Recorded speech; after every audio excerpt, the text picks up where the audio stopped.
¿Cómo están? Bienvenidos a esta edición de Agenda Económica en su versión PM, acá en este día miércoles por las pantallas de CNN Chile. Vamos a arrancar esta edición contándoles que la situación fiscal de nuestro país sigue generando coletazos y de hecho algunos miembros de la oposición han señalado que están evaluando una acusación constitucional en contra del ministro de Hacienda, Nicolás Grau, precisamente por el manejo fiscal, por estos incumplimientos consecutivos de la meta fiscal y también para ir analizando bien qué fue lo que ocurrió, qué es lo que se pudo haber evitado quizás en este sentido. Vamos a revisar más detalles de las reacciones, de cuándo también se presentaría esta acusación en la nota que realizó nuestra compañera Christine François.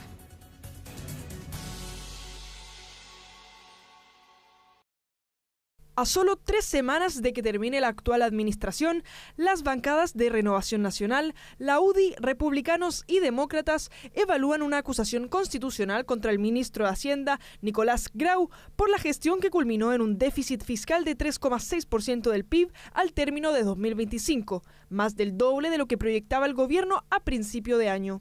La crítica apunta que el titular de la cartera no frenó esta situación. Si en vez de 1,1 es 3,6, le da lo mismo. Pero es muy distinto tener un déficit de 3.000 millones a tener uno de 10.000 millones de dólares, con un presupuesto de 90.000 millones y pagando intereses de 4.400 millones al año. Si aprobada la ley con antecedentes malos, el ministro mantiene la responsabilidad constitucional. El ministro tiene la responsabilidad de la política fiscal. Para el ministro, esta sería su segunda amenaza de acusación constitucional, luego de la advertencia de la oposición en medio de la discusión de la ley del reajuste al sector público y la polémica por los denominados amarres. La mirada está puesta sobre él y no sobre el exministro Marcel, debido a que dejó el cargo hace más de 3 meses, lo que haría inadmisible la acusación. Aunque hay quienes sostienen que la mayor responsabilidad recae en su gestión. El ministro Marcel sabía perfectamente que el resultado de la operación Renta, después de las devoluciones que se hicieron en julio, no era el resultado que él esperaba y que por lo tanto probablemente nuevamente íbamos a estar en un año de incumplimiento. Marcel es uno de los grandes causantes, ¿cierto?, de esta situación. Primero, por presentar una reforma tributaria que generó una gran incertidumbre en los mercados, lo que debilitó, ¿cierto?, la inversión y obviamente hoy día estamos pagando la consecuencia de no tener los ingresos proyectados justamente por esa incertidumbre tremenda que se generó los 2 primeros años con el proceso constituyente de por medio y luego haciendo proyecciones de ingresos, ¿cierto?, que nunca se cumplieron. En el oficialismo, sin embargo, ver esta arremetida como una maniobra política de cara al cambio de mando. Desde el gobierno aseguran que el problema no es el gasto, sino la recaudación. No es que se haya gastado más, sino que un problema en los ingresos esperados da cuenta de que la mejor tarea que se puede poner a disposición es ver cómo hacemos que los grandes contribuyentes o las empresas que no están pagando su impuesto en función de lo que se espera que paguen. Aquí no ha habido un ingreso que ha permitido lo que planeaba el gobierno, ya sea por un lado porque no se logró la reforma tributaria y por otro lado porque la operación Renta da cuenta de una menor recaudación fiscal. Además, cuestionan la base legal de la acusación, recordando que el gobierno comenzó su administración con un déficit fiscal efectivo de 7,6%, heredado del gobierno anterior.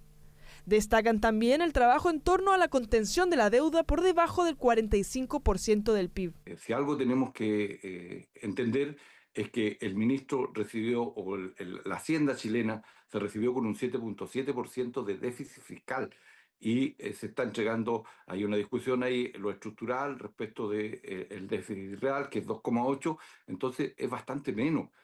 Que aquí hubo una gestión responsable que permitió que la deuda creciera mucho menos de lo que venía creciendo en los gobiernos anteriores y que nos tiene con una deuda acumulada menor que el promedio de los países OCDE.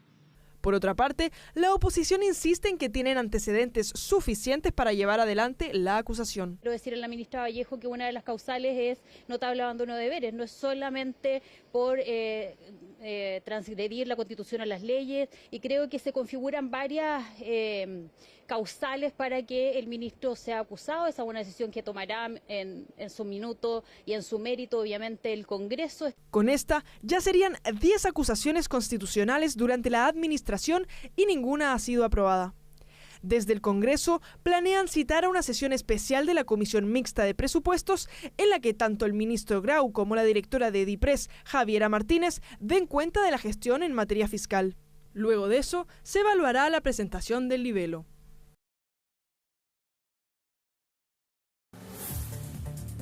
Vamos a cambiar de tema y vamos a hablar de uno que conocimos hace exactamente una semana atrás. Nosotros se los contábamos también en nuestra edición de Agenda Económica, que tiene que ver con la venta finalmente de Telefónica Chile y las definiciones que se van a tomar por parte de la empresa que adquirió entonces esta marca Millicom tras precisamente la compra de Telefónica. ¿Cuáles son los principales desafíos que hay detrás? Y bueno, parte de esos desafíos, de las oportunidades, también las abordó el CEO de Millicom en una conversación con el diario Financiero que se conoció durante esta jornada. Él señalaba distintos puntos en relación a cómo funciona el mercado chileno, por qué también les interesaba estar presentes en nuestro país. Vamos a pasar a revisar parte de las declaraciones entonces de Marcelo Benítez, que fueron recogidas por el diario Financiero. Ahí las vemos entonces en la pantalla.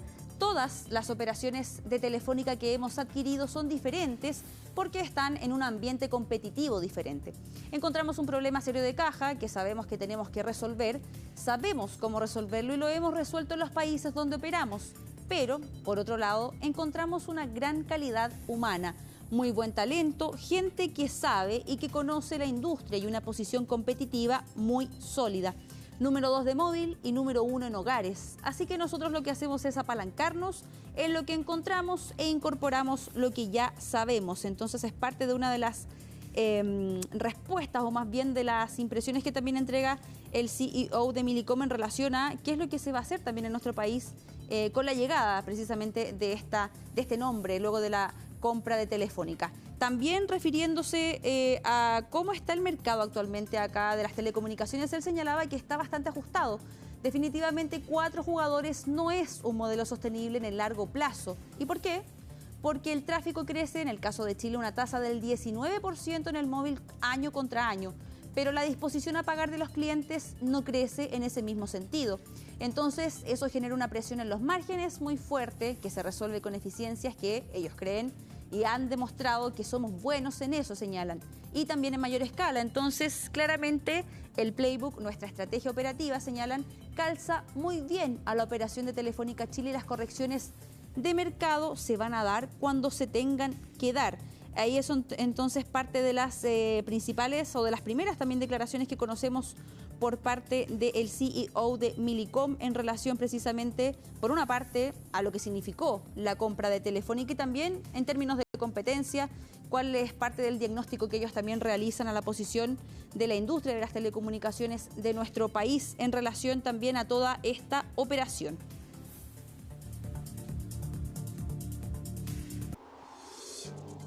Vamos a cambiar de tema y nos vamos a trasladar hasta otra industria muy importante también en nuestro país que tiene que ver con el vino. Como ustedes están viendo en este momento en la pantalla, en el año 2025 hubo una baja en las exportaciones de vino cercana al 3%. Acá hay distintas razones, entre ellas las nuevas tendencias de consumo que hay entre las personas que también han afectado parte a esta industria de una manera bastante importante. Vamos a pasar a revisar más detalles sobre esta situación en la nota de Pilar Gutiérrez.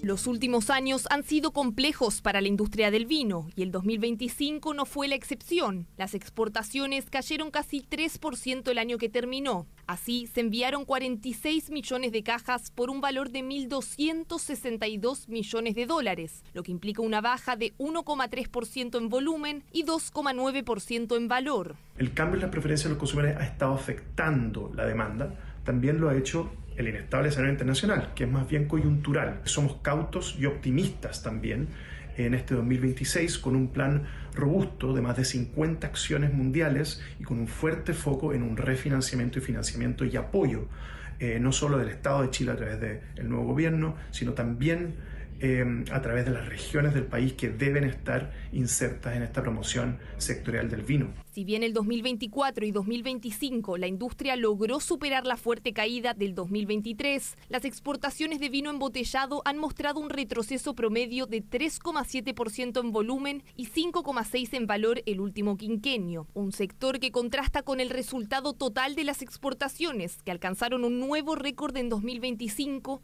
con envíos por más de 107.000 millones de dólares. El vino es una de las principales exportaciones no mineras de Chile, encadena más o menos 1.500 millones de dólares anuales. Hay empleo rural y muchas otras características que generan el vino que se ven afectados por la caída del valor. Otra cosa que se ve afectada es el ingreso de divisas, o sea, entran menos dólares. Eso hace evidentemente al entrar menos dólares que suba su precio. No es que sea un gran efecto global.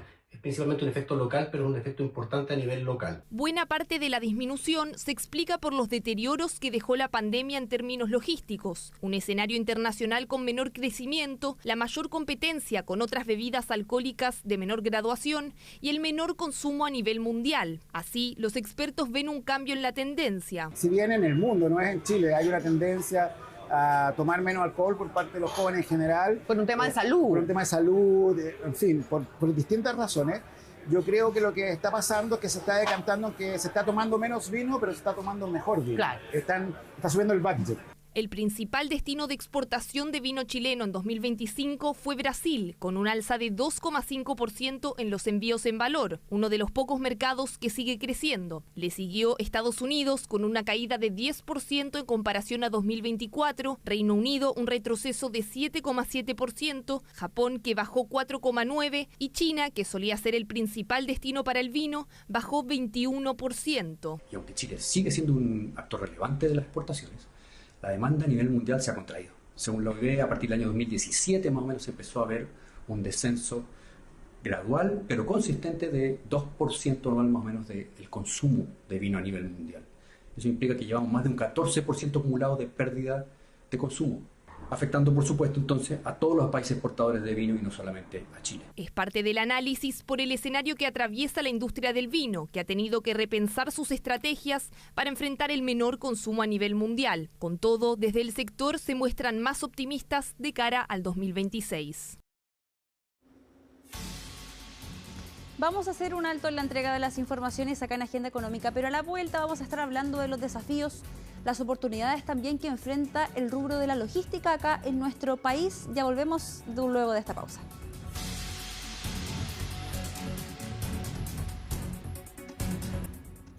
Ya estamos de vuelta en esta edición de Agenda Económica acá en la mitad de esta semana, acá por CNN Chile. Y yo les cuento que durante esta semana se conmemoró el Día Mundial de la Logística, un sector que es muy relevante para el funcionamiento de la economía, no solamente acá en Chile, evidentemente en distintos lugares del mundo. Y para poder abordar parte de los desafíos de este sector, también algunos de los cambios que se vislumbran de cara también a la próxima administración, qué desafíos también ahí van a haber, cuáles oportunidades también podrían existir. Bueno, para hablar de todo eso vamos a tomar contacto de inmediato con nuestro siguiente entrevistado. Él es Tomás Cox, gerente general en Loginsa, quien ya vemos en pantalla. Tomás, muchas gracias por acompañarnos esta tarde. Hola, buenas tardes, Francesca. Muchas gracias por la invitación. Primero, para contextualizar un poco en general sobre este sector, la importancia que tiene, la importancia en la que radica también sus operaciones, y para poder también poner un poco en cifras el número de personas que también se pueden ver involucradas en las distintas labores que contempla el área logística. A ver, sí, la industria logística ha pasado a tener una relevancia muy importante dentro de la cadena de valor y del PIB nacional.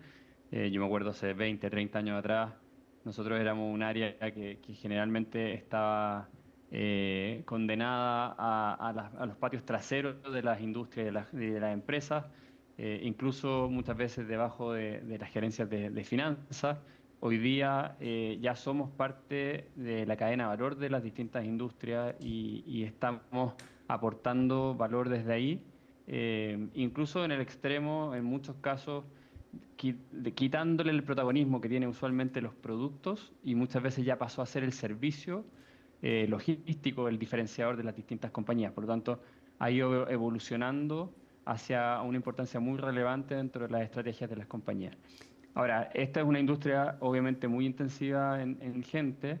No tengo la estadística exacta de cuánta gente participa en el mercado nacional, pero seguro es un motor bien relevante también del mercado laboral. Claro, porque se consideran ahí también, como usted mencionaba, distintos ámbitos. Por ejemplo, desde el e-commerce, que de un tiempo a esta parte también ha tomado mucha relevancia en el último tiempo, también a raíz precisamente de lo que ocurrió con la pandemia, que también imagino que fue un golpe fuerte para la industria de ustedes, pero también hay otros, como por ejemplo lo vinculado a la última milla, que es precisamente que las personas finalmente reciban los distintos productos que se comercializan.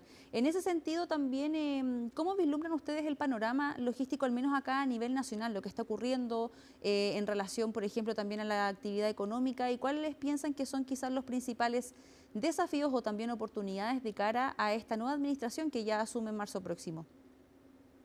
Sí, una pregunta bien amplia, pero a ver, yo la resumiría. Efectivamente, la industria logística en el contexto de lo que ha pasado estos últimos años, desde la pandemia, en donde obviamente hubo una explosión, no solo en el mundo del e-commerce, que efectivamente en particular fue muy intensivo, sobre todo porque estábamos todos en nuestras casas, pero toda la cadena logística se estresó muchísimo, desde las plantas productivas, muchas en Asia. Todo eso generó un estrés muy fuerte y un golpe que la industria tuvo que saber manejar. Luego de la pandemia, cuando ya se normalizaron la cadena, en algunos casos y varias empresas quedaron con unos inventarios muy altos y hubo todo un boom logístico, hubo un muy buen momento para la industria logística en particular, dado que había mucho inventario y hubo mucho exceso. Por lo tanto, en general todos los que ofertamos servicios logísticos tuvimos unos muy buenos años. Pero ya en el 24 y en el 25, estos últimos 2 años, entre la economía que se había enfriado muchísimo, ya se habían ajustado los inventarios, se aprendió mucho del trauma de la pandemia, y por lo tanto fueron años en donde en realidad el mundo logístico se contrajo un poco y aprendió a volver a la normalidad. Y ahora, efectivamente, como varios indicadores macroeconómicos muestran, sentimos que este año no solo estamos fortalecidos desde esta posición de aprendizaje y de reestructuración de la industria, sino que además se ve que el mercado se está empezando a mover de nuevo, los distintos actores están apostando con inventario, ya se están volviendo a llenar las cañerías, y eso está haciendo que efectivamente nos movamos más rápido. Ahora, dentro de ese mundo en donde efectivamente vamos a empezar a mover más mercadería, efectivamente el e-commerce y todo lo que es la última milla, como mencionaba, está siendo cada vez más desafiante, y ahí es donde en general enganchan empresas como Loginsa, por ejemplo, que a propósito de tener tecnología, de tener procesos y infraestructura y ubicaciones dedicadas y con buenos estándares, logramos efectivamente dar con el servicio que hoy día los distintos consumidores ya demandan y exigen. Precisamente, Tomás, me quería detener o más centrar de lleno en Loginsa propiamente tal. Ustedes son uno de los principales actores presentes en el mundo de la logística, al menos acá en nuestro país. El año 2024 también vivieron un hito importante con la compra de Loginsa por parte de este grupo peruano, Ramsa. Me gustaría saber en qué pie ustedes se encuentran también actualmente en relación, por ejemplo, a las perspectivas, por ejemplo, de crecimiento, entendiendo también y agarrándonos un poco de la respuesta anterior de todos los aprendizajes que dejó este cambio bastante turbulento a raíz de la pandemia y a raíz también de la inmersión de nuevas tecnologías que sin duda ningún rubro ha quedado sin el efecto, o más bien no se ha visto afectado por esta irrupción de, por ejemplo, la inteligencia artificial u otro tipo de mecanismos que muchas veces ayudan también y potencian los negocios, pero también significan distintos desafíos. Definitivamente. Sí, Loginsa es una compañía proveedora de servicios logísticos de punta a punta. Y la verdad que está en el mercado nacional hace más de 30 años, pero como bien dices tú, el 2024 fuimos comprados por un grupo multinacional latinoamericano que tiene un footprint desde México, Centroamérica, y bueno, en América del Sur está principalmente en Colombia, Ecuador, Perú, Bolivia y ahora Chile, lo que nos da efectivamente un músculo, una espalda financiera muy importante, y estamos, bueno, desde el mundo regional con un plan estratégico muy agresivo de crecimiento, y en particular en Chile, a propósito de todo el impulso macroeconómico, tenemos expectativas muy altas, crecimiento de doble dígito alto, para este año 26, inversiones por más de 5 millones de dólares. Por lo tanto, efectivamente nos queremos consolidar como uno de los líderes de este mercado. Ahora, esa consolidación efectivamente no es solamente músculo financiero, no es solo empuje comercial, también hay mucho de proceso, mucho de tecnología, hay inversiones en infraestructura logística, hay más empleo, estamos buscando contratar más personas. Por lo tanto, efectivamente, apostamos muy fuerte por el mercado chileno como grupo y tenemos altas expectativas de este año. ¿Se podría hacer algún tipo de adelanto, Tomás, sobre los planes de inversión que tienen al menos para el año 2026 y cómo también avisoran el panorama? Bueno, usted ya nos mencionaba que hay un poco más de optimismo, quizás también muy de la mano de el cambio de administración y de otro tipo de factores que también han señalado como expectativas de mayor crecimiento y de más dinamismo de la economía en general, pero ¿hay algún tipo de quizás adelanto que nos puedan realizar en relación precisamente a estos planes que ustedes tienen acá en nuestro país? Sí, definitivamente. Obviamente esta inversión está principalmente enfocada en lo que tiene que ver con aumento de capacidades instaladas, principalmente en metros cuadrados de centros de distribución y todo lo que son las habilitaciones de esos centros. Y por otro lado, la parte de tecnología, en donde está obviamente toda la parte que para nosotros es como nuestro ERP, que son los sistemas logísticos propiamente tal, que son los WMS y los TMS, los Warehouse Management System y los Transport Management System, pero además está toda la capa de información y de tecnología en términos de los data lake que estamos construyendo a nivel corporativo, sobre los cuales estamos montando ya y estamos incursionando fuertemente en lo que es inteligencia artificial. Por lo tanto, en resumen, tenemos concentrada la inversión tanto en lo que es infraestructura y capacidades físicas como en la parte tecnológica para abordar los desafíos de este mercado. Le queremos agradecer a Tomás Cox, gerente general de Loginsa, por esta conversación y también por darnos cuenta de lo que se viene, los distintos escenarios que se vienen también ya pensando en este año 2026 en cuanto a la inversión y también sin duda por darnos cuenta de la relevancia que tiene este mercado, no solamente acá en nuestro país, sino que en todo el mundo. Muchas gracias, Tomás, que esté muy bien. Muchas gracias, Francisca. Bueno, con esta conversación también en torno a esta conmemoración del Día Mundial de la Logística, dejamos hasta acá esta edición de Agenda Económica en este día miércoles 18 de febrero. Yo me despido, pero los dejo invitados, como siempre, a que se mantengan en la sintonía de CNN Chile porque ya vienen más informaciones. Que esté muy bien, nos vemos mañana.